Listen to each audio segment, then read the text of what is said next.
idea. And even if you can't see a croc, you still want to avoid the water because crocodiles can hold their breath for 7 hours plus. And Charlie here, he is probably the most wild-acting croc that we've got here. And that's because he's got zero fear of humans. In fact, he was raised in conditions where he really didn't love humans. We gave him the opportunity to feel grass under his feet for the first time. We give him a good life here, but I tell you what, he still loves to give us a good go. My backup there, Hamish, is watching because I'm in real close proximity to him. And as he comes in, he gets more and more grumpy. And now that he's grumpy, he's yours, mate. Cheers, mate.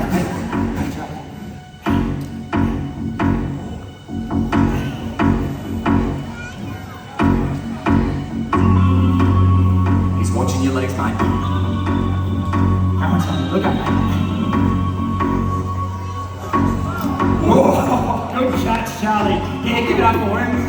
Now, I'm not going to lie, I think he was probably looking at me instead of the fish, but crocs will strike out of the water for 2 reasons. Number 1, to grab a bite to where you come, but 2, to defend their territory.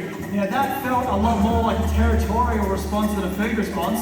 So, Robert, since you were so generous, we might maybe replay that. Do you want to go and get a bit close to the water, see if you get a territorial response? Yeah, what could possibly go wrong? All right. Hey Charlie, come on big boy. Look at how amped he is, look at how keen he is. And that's not for food, that's not for these little pieces of food. This is because he loves the strike. You see how much he loves getting G'd up and putting a big strike on. See what he does here? He's very unpredictable. He is the ultimate in unpredictability. You never quite know what this crocodile's gonna do. If I sound nervous here, it's because I am. Because in this section here, we've got very little room. You've got about 1 arm's length.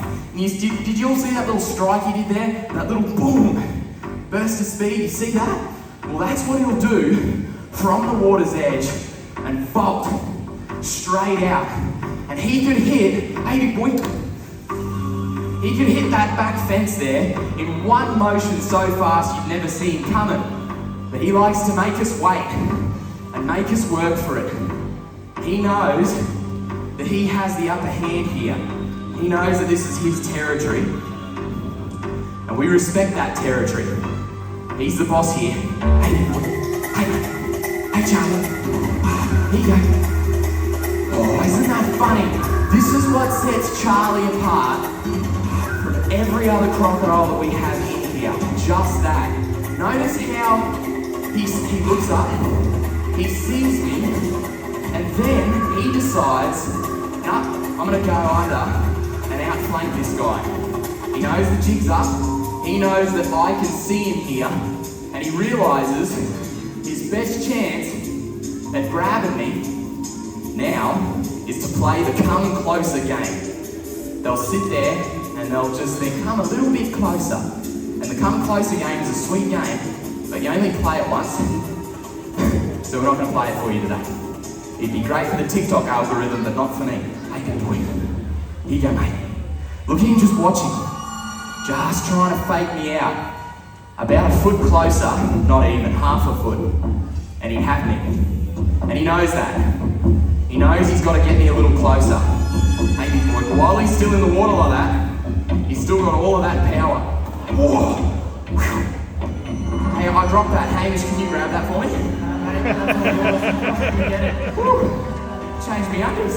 See how he's not looking at the food at all, is he? He's looking right at me. He just could not care less about this little piece of KFC. What do you reckon, big boy? You want to grab that? Go on in. There we go. Oh, good boy. Give it up for Charlie, hey? Isn't he cute? He's cute, isn't he? I think crocodiles are very, very cute. Hey, big boy. They got those little chubby legs, cute little belly. He's gorgeous. All right, now what we're going to do here is see if we can get Charlie keen for another hit. All right, let's go now. Let's go now. Now check this out. This is cool. This is really cool. This is what we call the tail walk. And this is Charlie's favourite part of the day. He loves this. This is where a crocodile will strike vertical. He likes to take his time here. Keep your cameras rolling though. This is awesome to watch. Over to you, mate. Yeah, so this is something that we call the tail walk. And this is one of the first methods that crocodiles use to catch themselves a bite to eat out in the wild. Because we often see crocodiles as being these huge, big apex predators like Charlie, 4 to 5 meters long, absolutely king of the river. But he didn't start out like that, because when crocs hatch, they're only about 20 to 30 centimeters long. And at that size, they're more at risk of being a bite to eat than they are of catching a bite to eat. But they still got to find themselves some food. So for a little croc, we're talking frogs, small birds, little things coming down to the water's edge. And they'll hide out in the reeds and the mangroves and try to keep themselves hidden and safe from any of those other big predators hanging around in the river. Now, for a little croc, predators could be fish, snakes and lizards. Birds love a little croc, but crocodiles are also cannibalistic, so even a large croc will take on small crocs. So what they'll do is they'll hang out in the reeds of the mangroves just under the water's surface, and they'll pop their head up just above to their eyes, ears and their nose. Look at that, barely showing himself, eyes, ears and nose, and that's all he needs to be able to see the world above him. But he's got all the time he needs, because he can hold his breath for over 7 hours at a time. And if you think about a crocodile getting a bit too eager, striking out and missing, he's given away his location. And that means that every animal now knows there's a croc there, and they're not going to come back down to that spot to try to get themselves a bite to eat. So Charlie, like a wild croc, will take his time. Now, you've seen a few strikes from the water's edge, and it's really interesting to watch just how they lock on to their food. Now have a look at this. Charlie. Hey, mate. Bang. Have a look at that accuracy. Now on top of that was that sound. Now that sound you just heard is what we call the jaw pop. And that is about 3,500 pounds of square inch closing jaw pressure, bone on bone, with interlocking teeth. There is absolutely nothing coming out of those jaws once it locks on. In fact, they've got more jaw pressure than any other animal on planet Earth. And they're designed to strike up out of the water, grab that prey, drag it back in, and then if it doesn't actually die on impact, once they hold it underwater for a few hours, there's absolutely no other animal that's going to be able to hold their breath for that long either. Now, once their croc gets bigger, they've got to find bigger food sources. And they'll move up to hanging out underneath overhanging trees where there might be a flying fox colony, maybe a bird hanging out, even a lizard basking. And in fact, their accuracy is so incredible that even a bird flying over the water, they can strike up and out and grab onto that bird mid-flight. Oh, he's moving on. Now, you might see a beautiful tree overhanging the Melaleucas, and you might think that's a great place for a cup of coffee, but there could be a crocodile hanging out under that tree. So you've got to be wary of that tail-walking crocodile. Now, Robert, this is absolutely Charlie's show. He's just decided he's going to the next spot. So what do you reckon we get him out one more time over there? I reckon. I'm not going to try and convince him otherwise. I don't think I'm going to win that argument. Hey, big boy, interesting to see how crocodiles work, because this is a bit of an interesting environment. This is not how a crocodile would be hunting in the wild. Usually, they're focusing in on one footstep, right? They're focusing on one set of feet approaching the water's edge. Whereas here, he's got all of you guys to think about. He's got so many more people to watch, so many more people to feel. That's how crocs work. They work off of vibration. Interestingly, crocodiles aren't really hunting just off of sight. They can feel vibrations at the water's edge. So as I approach the water, what he's thinking about is he's thinking about those footsteps, and he's watching for little splashes, little disturbances here. And this is kind of replicating an animal coming down to drink. And this is what gets him keen. When you're next to the water's edge, I've got no food here, but even still, Charlie comes over to have a look. And this shows us where the danger zone is. Where a crocodile is going to pay attention to you is here, when you're in their strike zone, in their home. But if you back off a little bit, and you get out of their hair, you get out of their way, they're not going to have a go at you, because you're not in the strike zone. See that? He loses interest very, very quickly, because he knows the best chance of grabbing something is from the water's edge. We say it time and again, but crocs are not these evil monsters running around, eating people. Not at all. That's not how they work. Crocs are just doing what they've been doing for 200 million years, for goodness sake. So they are the masters of their environment, and it's our job to coexist with them, to not put yourself, in harm's way. Don't put yourself within that strike zone, because that's what you're up against.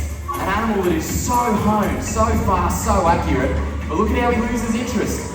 Once he's out of the water, he knows that we can all see him. He's not silly. He knows that we can see him. So he's a bit less inclined to come out on land. Hey, big boy. And now that he is out on land, notice there how I can walk backwards quicker than he can come forward. And I can put my money where my mouth is. I can sit down right in front of him. I can lay down right in front of him. And he could care less. I'm still not staying here long, but he could care less. So that goes to show where you're safe and where you're not. Give it up for him, hey? Isn't he just amazing? I love this croc so much. And here in the Crocodile, we're teaching you all how to stay safe with crocs, and inadvertently being wise in crocodile country, not being within that 5 metre strike zone, not going for a swim in croc territory, not overhanging the water. By following these rules, we not only protect ourselves, but we protect the croc. Because of that brand that they've got, the big killing machine, all too often, when a bite occurs, everyone goes, right, we gotta go out and cull all the crocs. And that is something that is totally avoidable. We don't need to remove crocs. We do not. If we can manage our behaviour in croc territory, we can keep these guys in perfect numbers at the top of the food chain as the custodians, as the roof of the house in our northern waterways. I guarantee you, if you take away the croc, you can kiss goodbye that amazing fishing that we've got up north. This is the custodian. This is the caretaker, the most important animal in North Queensland and anywhere you find crocs. So thank you for learning a bit more about crocs and for continuing the legacy of the greatest wildlife warrior on the face of the earth. That bloke on the big screen, my dad. Enjoy the rest of your day. And remember, crocs rule. See you. Thank you.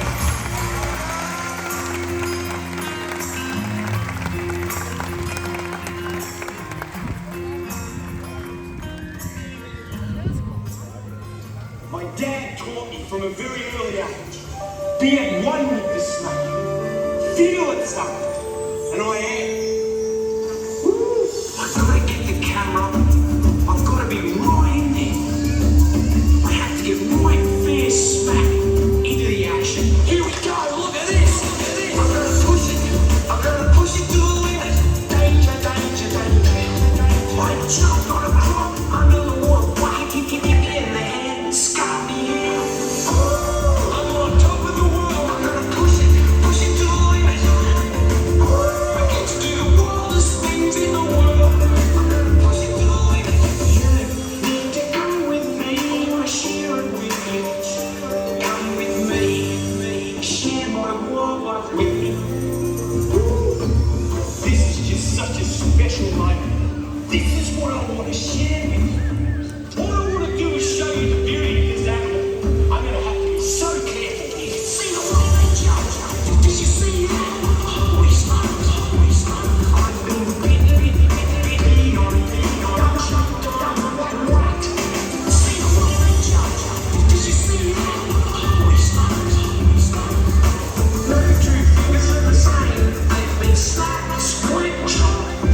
I'll stay on that river. I just won't stop because I feel so passionate about all of our wildlife. I'm on top of the world. I'm gonna push it to the limit. I get to do the wildest things in the world. I'm gonna push it to the limit. You need to come with me. I wanna share it with you. Come with me. Share my wildlife with me. Look at the information that I can gather from this one poo. He's looking one strike.